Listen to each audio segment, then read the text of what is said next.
SIT ഒരു കുട്ടി SIT നിന്ന് ഇപ്പോൾ ഒരു കുട്ടി കൂടി ഇവിടേക്ക് എത്തുന്നു എന്നാണ് പറഞ്ഞത്. ചേട്ടാ, SIT നിന്ന് ഇവിടേക്ക് എത്തിക്കുന്ന കുട്ടിയുടെ നില ഗുരുതരമാണ്, എന്താണ്? അല്ല, കുട്ടിയെ കൂടുതൽ ചികിത്സയ്ക്കായിട്ട് ഇവിടെ കൊണ്ടുവരുന്നതാണ്. നേരത്തെ ഇവിടെ നിന്ന് അങ്ങോട്ട് കൊണ്ടുപോയതാണ്. ഇപ്പോൾ ഇവിടെ നിലവിൽ പ്രവേശിപ്പിച്ചിരിക്കുന്നവരുടെ നിലയിൽ എന്തെങ്കിലും ആശങ്കപ്പെടുത്തുന്ന ഒരു സാഹചര്യം ഉണ്ടോ? ആരുടെയും നില ആശങ്കയുള്ളതാണെന്ന് ഡോക്ടേഴ്സ് ആരും പറഞ്ഞില്ല. ഒരാൾ മരിച്ചുപോയി, അറിയാമല്ലോ, അത് അവിടെ വെച്ച് തന്നെ അറിയാം. ഇപ്പോൾ 26 ആളുകൾ, 27ാമത്തെ ആള് കൂടി വന്നു. ആശുപത്രിയിൽ ഒരാളെ കൂടി ഇവിടേക്ക് എത്തിക്കും.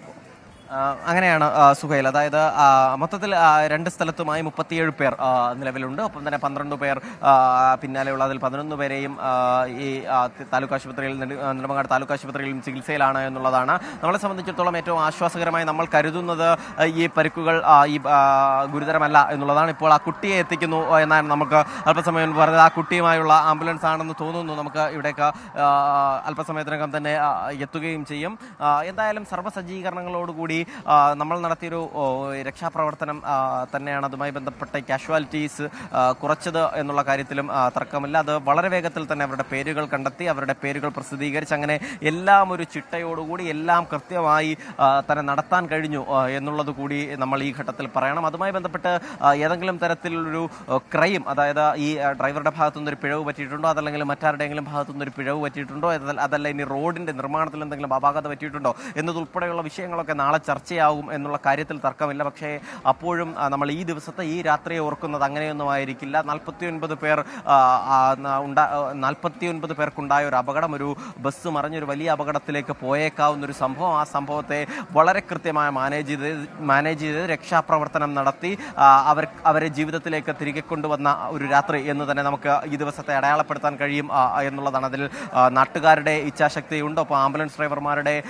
ഇടപെടലുണ്ട്, മന്ത്രിമാരുടേതുണ്ട്, മറ്റ് രാഷ്ട്രീയ പ്രവർത്തകരുടേതുണ്ട്, അവിടെ കൂടി ഓരോ രക്ഷാപ്രവർത്തകരുടേതുമുണ്ട്. അതിന് പിന്നാലെ വിവിധ ആശുപത്രികളിലേക്ക് എത്തിച്ച ആശുപത്രിയിലെ ഡോക്ടർമാരുടേതുണ്ട്. എന്തായാലും അങ്ങനെ ഒരു വലിയ പരിക്കുകളില്ല. അതിപ്പോൾ ഒരു ആംബുലൻസ് കൂടി ഇവിടേക്ക് എത്തുന്നു എന്നുള്ളതാണ്. അതാണ് നമ്മൾ നേരത്തെ പറഞ്ഞ ആ കുട്ടിയുടേതാകണം ആംബുലൻസ് എത്തിയത്. പക്ഷേ അപ്പോഴും ഇവിടേക്ക്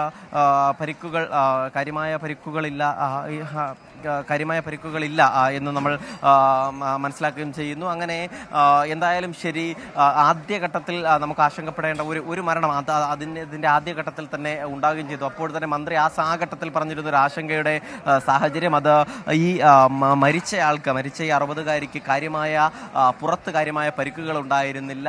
അതുകൊണ്ട് തന്നെ ഒരു ആശങ്ക നിലനിൽക്കുകയും ചെയ്തിരുന്നു. അതുകൊണ്ട് തന്നെ നെടുമങ്ങാട് താലൂക്ക് ആശുപത്രിയിൽ നിന്നുമുള്ള അത്തരത്തിലുള്ള ആളുകളെ കൂടി വളരെ വേഗത്തിൽ തിരുവനന്തപുരത്തേക്ക് എത്തിക്കുകയും ചെയ്തു. അതിനുശേഷം ഇവരെ എല്ലാവരെയും, അതായത് ഈ 37 പേരെയും വളരെ വേഗത്തിൽ പരിശോധിക്കാനായുള്ള ഡോക്ടർമാരുടെ ഒരു വലിയ സന്നാഹം, വലിയ നിര ഇവിടെ ഉണ്ടായിരുന്നു. അവർ അതിനനുസരിച്ചുള്ള ക്രമീകരണങ്ങൾ ചെയ്തു. മന്ത്രി GRNിൽ, അത് ഈ അപകടം നടന്ന സ്ഥലത്തെ മണ്ഡലത്തിന്റെ MLA കൂടിയാണ് മന്ത്രി, നേരിട്ട് ഇവിടെ എത്തി കാര്യങ്ങൾക്കൊരു മേൽനോട്ടം വഹിക്കുകയും ചെയ്തു. അതിന് പിന്നാലെ വളരെ വേഗത്തിൽ ആരൊക്കെയാണ് എവിടെയൊക്കെയാണ് പ്രവേശിപ്പിച്ചിരിക്കുന്നത്, അവരുടെ പ്രായം ഉൾപ്പെടെ രേഖപ്പെടുത്തുകയും ചെയ്യുന്നൊരു സാഹചര്യമുണ്ടായി. അങ്ങനെ എല്ലാം കൃത്യമായി തന്നെ സംഘടിപ്പിക്കപ്പെട്ട ഒരു രക്ഷാപ്രവർത്തനം എന്നുള്ളത് കൂടി അപകടത്തിന്റെ ആക്കം കുറച്ചു എന്നുള്ള കാര്യത്തിലും തർക്കമില്ല.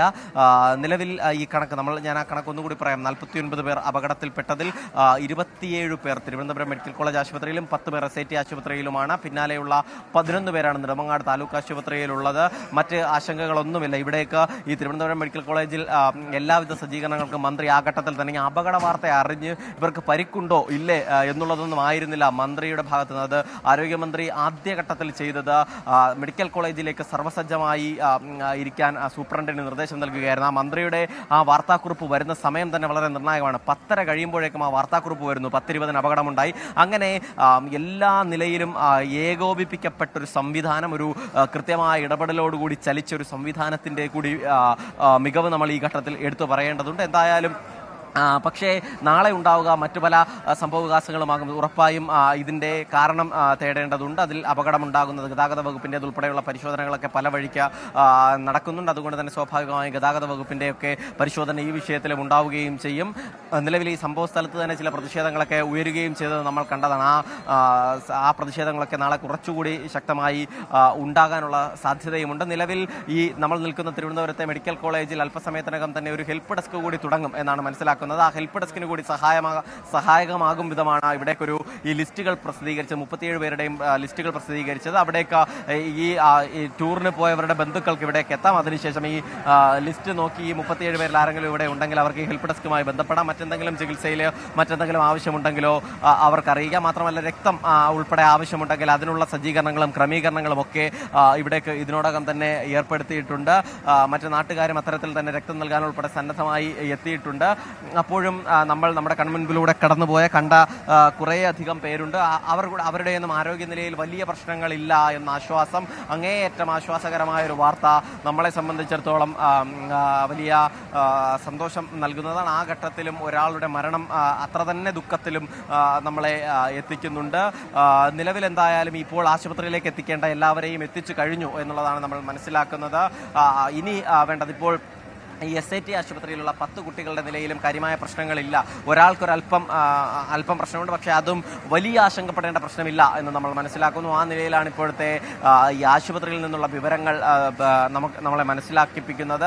ഈ രാത്രി അവസാനിക്കുമ്പോൾ അങ്ങനെ പൂർണ്ണമായും ആശങ്കയൊഴിഞ്ഞൊരു രാത്രിയാകട്ടെ, പൂർണ്ണമായും ആശങ്കയൊഴിഞ്ഞൊരു പകൽ നമ്മുടെ മുൻപിൽ ഉണ്ടാകട്ടെ എന്നുള്ളൊരു പ്രാർത്ഥന തന്നെയാണ് നമ്മളെ സംബന്ധിച്ചിടത്തോളം ഇപ്പോഴും ഉള്ളത്. ഈ രാത്രിയിലും എന്താവശ്യത്തിനും സജ്ജമായി. ഇനി ആരെങ്കിലും വന്നാൽ അവരെയും ഇവിടേക്ക് അവർക്കുള്ള ക്രമീകരണങ്ങൾ കൂടി ഒരുക്കാനുള്ള ഒരു വലിയ ആൾക്കൂട്ടം ഇപ്പോഴും ഇവിടെയുണ്ട് എന്നുള്ളത് കൂടി നമ്മൾ മനസ്സിലാക്കുന്നു. എന്തായാലും വേഗത്തിൽ അക്കാര്യങ്ങളൊക്കെ നീക്കി വേഗത്തിൽ ഈ പരിക്കേറ്റവരുടെ പേരുകൾ ഉൾപ്പെടെ കണ്ടെത്തി അങ്ങനെ എല്ലാ നിലയിലും ഏകോപിക്കപ്പെട്ട ഒരു രക്ഷാപ്രവർത്തനം നമ്മൾ കണ്ടു കഴിഞ്ഞു.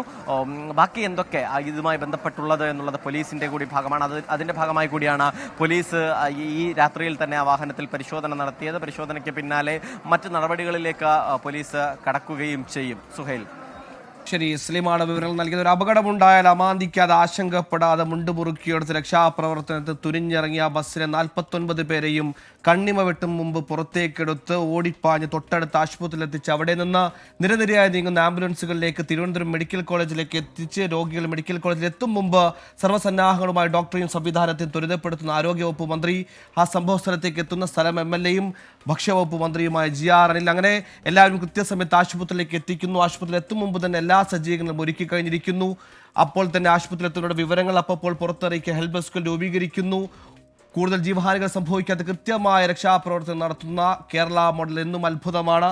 അത്തരത്തിലുള്ള കേരള മോഡൽ ഇന്ന് കാണാനായി ഒരു ജീവൻ പൊലിഞ്ഞു എന്ന സങ്കടവാർത്ത നിൽക്കുമ്പോഴും അപകടത്തിൽ ആശ്വാസകരമായ ഒരു കാര്യം, കൂടുതൽ ജീവഹാനികൾ സംഭവിച്ചിട്ടില്ല എന്ന് തന്നെയാണ് നമ്മൾ ആഗ്രഹിക്കുന്നത് പോലെ പ്രാർത്ഥിക്കുന്നത് പോലെ. ഇനി കൂടുതൽ ജീവനുകൾ നഷ്ടപ്പെടാതിരിക്കട്ടെ. അപകടത്തിൽ പരിക്കേറ്റവർ ഉടൻ തന്നെ കൃത്യമായ ചികിത്സ ലഭിച്ച് ആശുപത്രിയിൽ നിന്ന് പുറത്തിറങ്ങാനാവട്ടെ. അത്തരത്തിൽ വലിയ പരിക്കുകളില്ലെന്ന ആശ്വാസ വാർത്ത കൂടി വരുന്നുള്ളവർക്ക്. ഇപ്പോൾ ഉള്ള രോഗികൾ പലരും തിരുവനന്തപുരം മെഡിക്കൽ കോളേജിലും SITയിലും പിന്നീട് നെടുമങ്ങാട് ആശുപത്രിയിലുമായാണ് ചികിത്സയിലുള്ളത്. ഒരാൾ മരിച്ചിരിക്കുന്നത് സങ്കടകരമായ വാർത്ത വരുന്നു.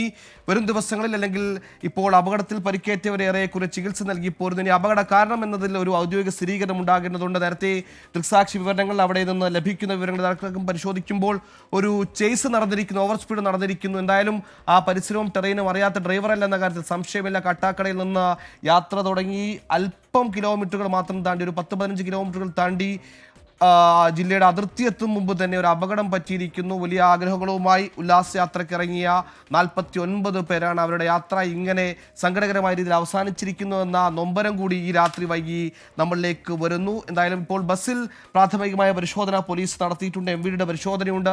അപകട കാരണം എന്താണെന്ന് അറിയേണ്ടതുണ്ട്. ഇപ്പോൾ നേരത്തെ നമ്മൾ ദൃശ്യങ്ങൾ കണ്ടതുപോലെ 3-4 ദിവസത്തെ യാത്രയ്ക്ക് വേണ്ടി ഒരുക്കിയിരിക്കുന്ന ബാഗുകളടക്കം ബസ്സിൽ നിന്ന് പുറത്തേക്ക് ഇറക്കും നമ്മൾ കണ്ടു. അത്രത്തോളം ആഗ്രഹിച്ചൊരു യാത്ര ഇങ്ങനെ അവസാനിച്ചിരിക്കുന്ന